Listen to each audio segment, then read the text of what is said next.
Hello, everybody. We're going live here. It is July 25th, 2025, and we are here talking about a spoiler free Fantastic Four review.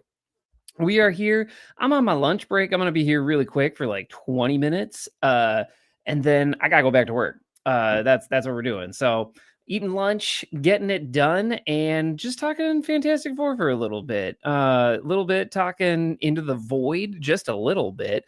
Also, a little bit of a review here. So, glad you can make it here for a Fantastic Four pop up review. I'm gonna check out this soundboard here, see what I got. Yeah. Oh, this is a heart. Yeah. Marcus set this up for me, so I'm pretty excited. Oh my god! Wow! Okay, Oh so I don't my know. Oh, god! we're still going. We're still going with that sound bite. Oh my Okay, we're gonna pause that. We're probably not using that one. Probably not using one. That's okay. But yeah, here talking about Fantastic Four. I'm gonna pull up a few clips here. This is spoiler free. Just want to make sure that's clear. We are spoiler free review here, so I won't be talking about any of the major plot decisions in the movie. It is just gonna be the general vibes. If you should go see it opening weekend, everything like that. So I think one of the things that we'll pop up with here is that for Fantastic Four, and I wasn't trying to make that a pun, but here we go. So if you're trying to figure out to see this movie this weekend, talking about Fantastic Four, if you're a Marvel fan, this is going to be a no-brainer. Go see this movie. There is something for you because we've been in this like time loop. We've been trapped in this time loop now for like 20 years where it's been 2005, Fantastic Four movies coming out and it's bad. It's 2015, a Fantastic Four movie's coming out, and it's bad. We made it to 2025, and we got a good Fantastic Four movie. So congratulations, everybody. We made it. It only took the better part of 30 years, if we're counting the one that was made in the 90s that is like just that was only made to keep the rights. I'll bring up a screenshot of that later. Welcome. I'm seeing some more people file in. Hey folks, how's it going? It's good to see you. I see we got a lot of viewers on Twitch. Love that. Thank you for joining me on my lunch break. I also wolfed down a leftover burger. You're not going to be able to see that on this live stream though. I'm so sorry. And then we got Marcus. We got Marcus in the chat. Love that. Love those comments. Love you all. Thank you for joining. So I think one of the main things here to pop off with, if you follow our channel and you're a Marvel fan, this is probably a no-brainer. The deep dive I'm going to give you here in a non-spoiler sense is that it's going to be enjoyable and it's not going to feel like homework for Doomsday. I think that's like something that's kind of been happening with Marvel fans. It's like, I need to see the next movie and I can't miss it. Otherwise, I'm not going to know what's going on in like Infinity War or Endgame. I don't really feel like there's that much of that in this movie, to be completely honest with you, for better or for worse. It's an enjoyable experience without it leading up to anything, which has been Marvel's like kind of Achilles heel the past, I don't know, few years. Like it's been right. There's been this vibe of like, oh, I got to go see this project. Otherwise, I'm not going to know what's going on. And then you like go watch something like Moon Knight and you're like, you just never hear from it again. Poor Oscar Isaac. Pour one out for Oscar Isaac because he was great as Moon Knight, and I don't think we're ever gonna see that guy again. There we go. I got a harp. So rest in peace, Moon Knight. If we see you again, I don't know, man. But yeah. So Fantastic Four as a whole, it's a great cast. You're not going to be disappointed with anybody's performance. I don't think there's going to be like a big internet outcry of like, why was this person cast? Everybody does what they need to do. I would also say that this is even from a non-spoiler point of view. I'm going to say that this is a more focused Fantastic Four story than we have gotten. Like they understood the assignment for Fantastic Four, which shouldn't be that hard, right? Like it shouldn't be that hard to mess up Fantastic Four. Don't mind me. I'm going to look at my second screen here, pulling up some visuals here. I'm a visual guy. All right. I don't know if you know this. I'm a visual guy. So I like sharing with you what I'm talking about. But the thing here that I think is really important is that it's a Fantastic Four story through and through. You're going to see a lot, I think, of story beats here of people being like, I don't understand why they put this in the movie or why did we go in this direction? And the Fantastic Four is like essentially it's been this cosmic gumbo. I feel like is the best way to say it. Fantastic Four has always been kind of like the weirdest stuff you can imagine. Like we're gonna go to the microverse where it's just tiny people. We're gonna go into space with Namor, who like why would he go to space, right? Like, he's an underwater king. I don't know if that happens, but it wouldn't surprise me. Yes. Oh, the pop-up pods are eating. Love that. Thank you, Nikki. I appreciate that. So again, thank you for joining me on my lunch break. This is nice. This is a nice way to break up the day before I go back to work. And I think one of the other things that's important here as I pull up some visuals is that when they showed us they showed us so much of this movie before it came out. I cannot tell you how it felt like I had seen a good third of this movie before the previews came out. And if you're like me and you're trying to figure out, like, well, what's in the actual movie? I'm going to tell you right now, this is not a spoiler. They have not shown the entire second act at all in the trailers. So if you're like, what exactly am I going to go watch? You're going to go, in my opinion, for like the end of the third act and the second act. You've seen a lot of other stuff. I'm not going to tell you what I've seen, what you've seen, but there is more to this movie than what's in the previews. I was worried too, Marcus. I was really worried. I had already seen this movie. Like I felt like I was watching it on clips on TikTok when Spider-Verse came out. That was a thing. I don't know if anybody else saw that, but like when Across the Spider-Verse came out, like I could watch the full movie on TikTok lives. It was very strange. It was a weird time. Anyway, I'm going to pull up my share screen here because I do better with a visual.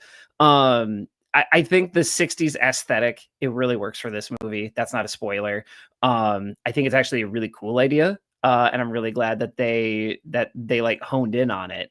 And one of the things that I really wanted to highlight here is essentially you're getting all these shots of the Fantastic Four, and you're like, I don't exactly know how they're going to put this all together. And one of the things you can look forward to with this movie is that it is a family-centered story.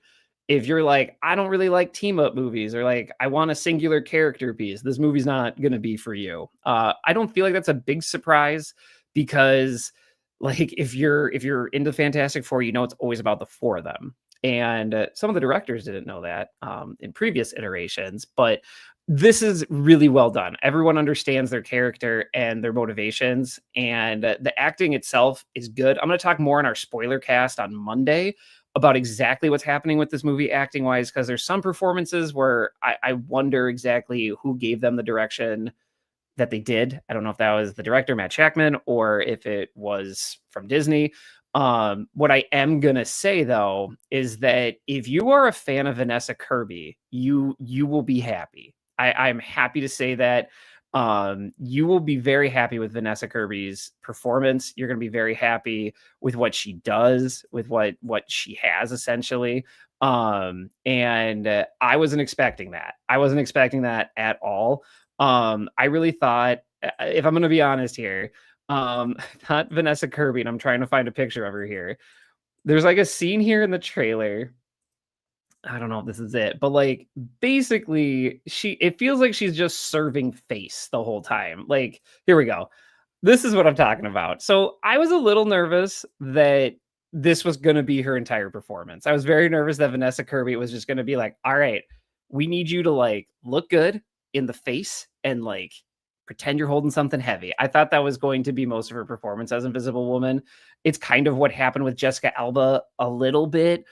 Except they gave her a nosebleed, which I never really understood. I never liked that decision in the original Fantastic Fours from the 2000s. I thought it was a really weird decision.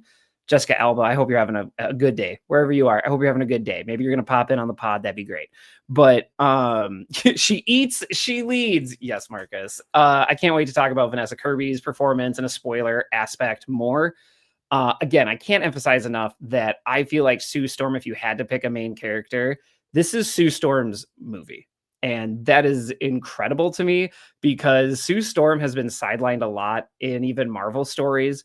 One of my favorite stories is Age of Ultron, the comic book, which is very different from the movie, by the way. Age of Ultron, the graphic novel, the collected edition, is like, it basically ends with Wolverine and the Invisible Woman against the world, which is like, it's such a cool pairing. You should go read it. Anyway, Vanessa Kirby does what she needs to do in this movie and more, is what I'm gonna say. So if you're like, Brian, I've already seen Fantastic Four. Like, what the hell are we doing here?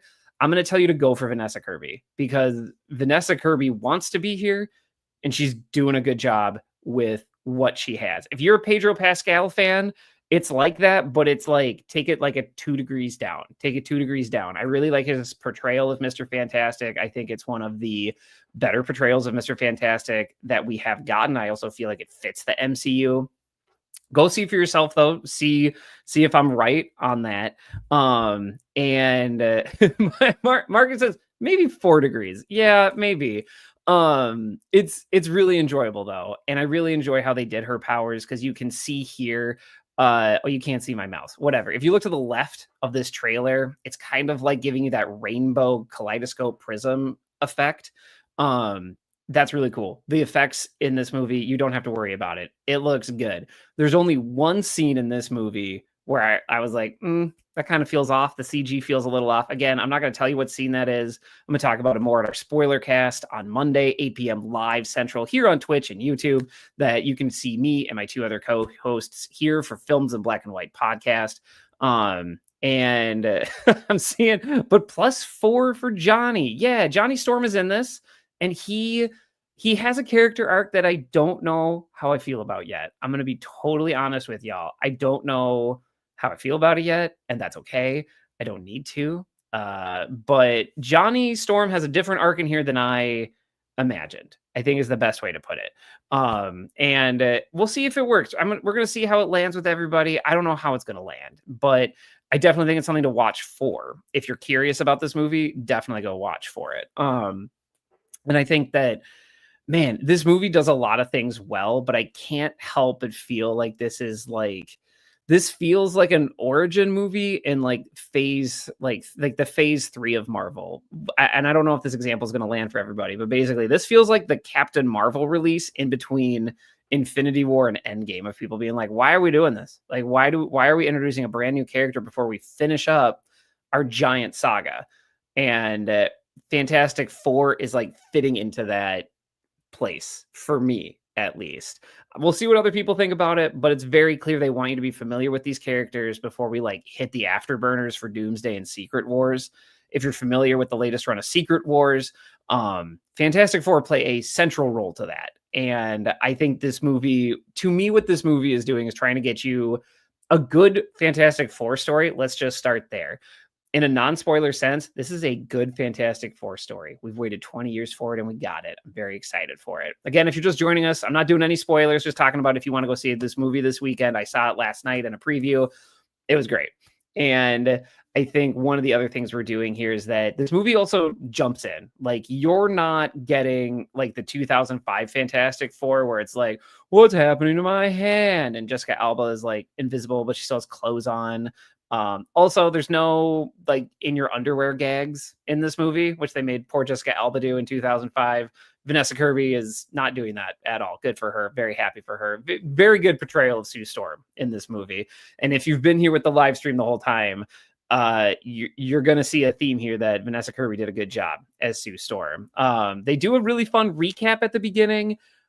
I laughed because I am a movie enjoyer. Like, I love cinema, so I enjoy seeing how people portray these stories and from different perspectives. It's also not a spoiler to say this is on a different Earth, so things happen differently, which I also enjoy.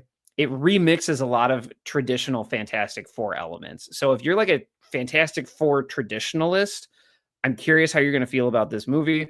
I myself, anything goes. I'll watch like almost anything. Remix it however you want. Like, I love the Marvel What If series. I ate that up. I've seen that almost 2 times through now. I'm that kind of guy. So I really enjoyed how they changed some of the elements in the story. And I think it was really smart not to go that route of like, oh my gosh, Ben Grimm, can you believe it? He's made of rocks. We just go right into the story and it's really enjoyable. And that's something that I was really worried about with this movie of like, man, like I feel like Fantastic Four is pretty well known, but it is kind of out there. So like, do we really need to explain like Johnny turns on fire and that's scary? I don't know. They don't do that in this movie, and it's so refreshing. Like, it really does trust its audience to a certain extent. They also make some pretty bold environmental choices when it comes to environmental storytelling, in my opinion. I'm not going to get into it because I feel like it gets into spoiler territory. Join us on Monday at 8 p.m. Central back here on this channel for the Films in Black and White podcast. And we'll get into some of those story decisions. But like there's ramifications for the UN. There's ramifications for world governments in this movie, which is wild to me. And I really enjoy that in the script. From like a script point, I think it's needed. I think it's good. I think if you're looking to go to this movie and like get answers after Thunderbolts, I'm not going to spoil anything, but I really need you to know that this is very much a Fantastic Four story. This is laser focused on the Fantastic Four and everything that comes with that. There are 2 after credit scenes. I will say that here. I don't really feel like that's a big spoiler. That's been reported already. So if you're wondering, do I stay after the credits? Yes, you should definitely stay after the credits for Fantastic Four. I'm not going to tell you what those after credit scenes are. I know we still got people here who are trying to figure out if they're going to go see the movie. But if you live for that, if you're like, Bryan, I get jazzed about after credit scenes, then you're going to be pumped for Fantastic Four. I think you're going to enjoy that.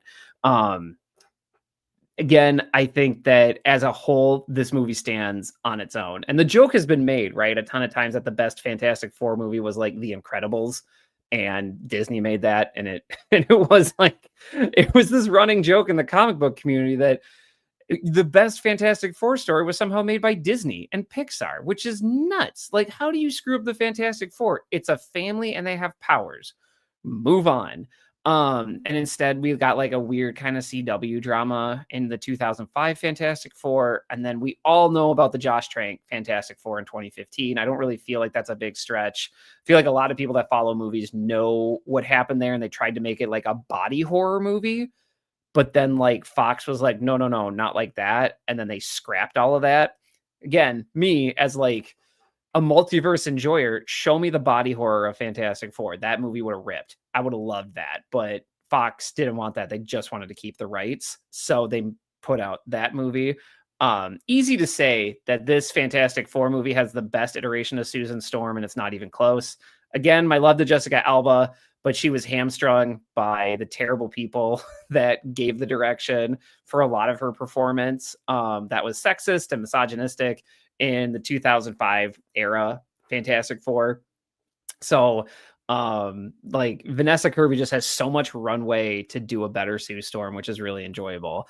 I'm going to talk about The Thing. I haven't talked about him a lot. I think the CG on him works. I was really nervous about it, but like the CG on him works. Yes, I'm going to go back. I see you, Nikki. Yes, justice for Jessica Alba. Like, nobody's perfect, but I do want to say that Jessica Alba got done dirty by Fantastic Four. If you don't know all the background, she lost her hair when she dyed it blonde. She's a Latina woman. Her hair did not react well to the like straight up peroxide blonde stuff that they gave for her hair. So if you listen to the podcast, I regularly say Jessica Alba's hair died for this, so we could have this original Fantastic Four movie. None of that going on here in this movie. Like very much like it's such a stark contrast to the 2005 era Fantastic Four films that it's so nice. It's so wonderful. But The Thing looks good. The CG looks good. You can tell we've come so far in CG. Like you can see the individual face movements that Evan, I'm totally blanking on his last name, but the guy from The Bear, cousin from The Bear, that he does with his face and how they bring the Thing to life. And it's also a little bit understated too. We have the Michael Chiklis version of The Thing. And it's very like blunt. And that man was in like plaster for like hours on end. Michael Chiklis like almost got, I'm pretty sure, like heat exhaustion playing The Thing. Not the case here in this movie. I really like how they did The Thing, and I really like the different rocks. The different rocks. We're gonna try that again. This is different when it's just me. Usually I have 2 co-hosts, and I'm usually the one wrangling them in. I'm just talking about The Thing's rocks. What am I doing? I'm gonna back up. We're gonna do a take 2 on a live stream. Take 2. I really like how the rocks shaped the thing. It was distinct, but it could still mesh in. Yes, Nikki, I please enjoy that laughter. I did not know how to say the thing's skin. It's not skin though. It's rocks. Also, there's a fun scene in here about how does the thing shave? You may not have ever asked that question, but now you do, now you will. And I hope you bring up that question when you go see the movie. If you're just joining us, I'm doing non-spoilers for Fantastic Four. Maybe you're looking at going to see this movie this weekend. I'm just talking about it here quickly for a half hour on my lunch break. And talking about the thing's skin. This is the type of material and content you can expect here on the Films in Black and White podcast. How does the thing shave? That's a good question that this movie answers. So I was really excited about that. Haven't talked a lot about Pedro Pascal. I'll touch on it. Like, also, fun fact, Pedro Pascal is in 3 movies right now at your theater. So you could go to the movie theater and be like, we're gonna go see the Pedro Pascal movie. You could be talking about 3 different movies right now, man. Like, which movie are you talking about? So Pedro Pascal, he's having a great month. I hope you have a great day, Pedro. Hope you're having a great day. You're probably gonna have a great weekend. Who am I kidding? But Pedro Pascal does a pretty good job with Mr. Fantastic. I'm gonna be honest though, I'm hitting Pedro Pascal saturation where it's like I feel like you're playing a similar role in all these projects, except for like Mandalorian, kind of. But it is getting to a point where it's like, no way, Pedro Pascal kind of plays a stoic dad who's trying to like protect people. No way, like it's fine. Pedro, get your bag. And I feel like the direction for this movie did a good job of being like, it's Pedro Pascal as Mr. Fantastic. It was fine. I think there's also some really interesting background things that he figures out about the MCU. So if you're going to see the movie, if you want some of like, how does this fit into the larger universe? Mr. Fantastic will give you those answers and it's going to be like no big whoop, which I thought was like, that was kind of a big deal to me. At least it's kind of like in Guardians of the Galaxy when like Ronan is talking to Thanos and we've been building up Thanos for like 6 movies and Mr. Fantastic is just like, oh, hey, XYZ, whatever. So I enjoyed it for that. Also, MVP of the film, maybe Herbie the robot. That guy's awesome. I'm pretty sure I heard like a WTF, by the way, like full, not full, but like in his robot voice when something happened. I heard like like I was like, no way, did that robot just say the F word? Which I'm attuned to this because I'm a big Star Wars fan, and I'm convinced R2D2 swears like a sailor like all the time. I would love a voice. I would love to like give voice to R2D2 of like what I think he's actually saying, and it involves a lot more F bombs. So there's that. Anyway, you came for the Fantastic Four non-spoiler review. Now you're getting my R2D2 inner monologue. So I think they do a good job. They do a good job with this movie. I don't want to touch on Human Torch too much because I feel like anything I say about it is kind of tied into the main story, and I don't want to like give anything away since I'm staying with no spoilers right now. So I guess at this point, I've given you everything I can about this movie. If you're just joining us now, my summary here is that Fantastic Four is a good movie. It is a good standalone Fantastic Four movie. It's a solid Fantastic Four story. You get all 4 characters all the time. And lastly, it does connect to like some bigger MCU stuff, but I'm not going to tell you that's a main focus at all. There's more stuff than what you've seen in the trailers in the second act. That is where you're going to see all the new stuff. That to me was worth it. Some have said that there's been a lot of talk of like, oh, well, like the MCU's back, or like, man, they fumbled it. Like, and to me, I don't really feel like the MCU's been gone. I think they've I think they've been struggling. But they've never left. Like they've still been a present force, and they haven't figured out, like, if they were a football team, they don't know how to throw the ball. Like they don't know how to throw the ball right now, and they're figuring that out again. It pains me because I'm a big Thunderbolt enjoyer. Thunderbolt was amazing. I don't think we're going to see a sequel to that movie based on the box office tickets. I think it barely broke even, which breaks my heart because it was a good movie in the Marvel universe that dealt with more adult themes. And this audience is starting to age up like in a big way. And I can tell you that because I went to a Thursday preview showing. It was all like millennial middle-aged people like me who were excited to get home by 10. That's not going to be sustainable for a franchise moving forward. So are we trying to invite in new people? Are we trying to regain people? I don't know what Marvel is trying to do. I see Marcus in the comments, not mine. Yeah, some people got like straight up premium teenagers, which is a very volatile yet potent mixture when you're in a movie theater. Mine was again mostly middle-aged adults who wanted to get home by 10 p.m. But we're Marvel fans. We've seen everything, right? We're not going to miss another project. We're not going to miss a project, right? No, we're not. So I think as a whole, Fantastic Four, obviously people are still seeing it. I think when we look back, I feel like it's going to be like Thunderbolts and Fantastic Four are what is going to start getting Marvel back in its footing. It's going to be that type of thing. It's going to help close the door on the multiverse saga in a good way. That's what I feel like is going to be the legacy of Fantastic Four.